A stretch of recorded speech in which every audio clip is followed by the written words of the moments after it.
Pour réduire notre empreinte carbone, aujourd'hui, on vous parle du principe de zéro déchet.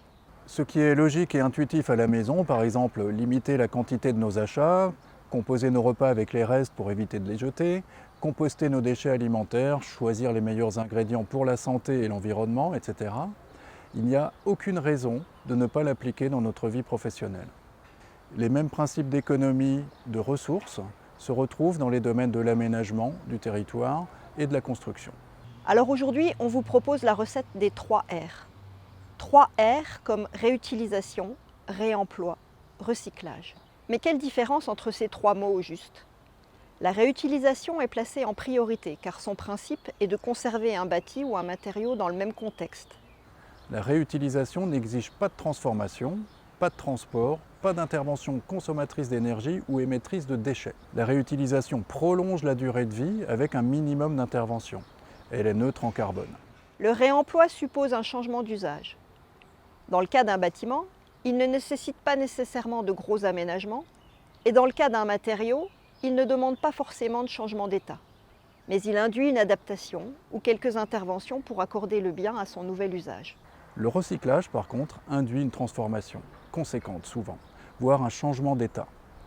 En plus de la consommation d'énergie nécessaire à ce principe de transformation, le recyclage va générer des émissions de transport, car il ne peut rarement se faire sur le lieu même du réemploi du matériau. Dans nos métiers et nos responsabilités, les 3 R se traduisent ainsi simplement par la rénovation, la réhabilitation, la restructuration du bâti existant ou ancien, la réutilisation de matériaux existants, la préservation de sols perméables, le choix prioritaire de matériaux locaux. Regardez ce qui est déjà là, composer avec l'existant, réfléchir à l'adaptation de l'espace en le modifiant le moins possible est un principe de limitation de la consommation de matériaux, mais également un principe de la limitation de la production de déchets. Et ce principe recèle aussi bien d'autres vertus.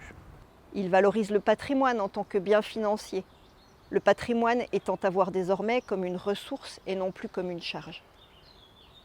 Il permet de réaliser des économies sur les quantités de matériaux. Il valorise le patrimoine en tant que bien transmissible, le patrimoine étant à voir comme un héritage, quelle que soit sa valeur architecturale ou vénale.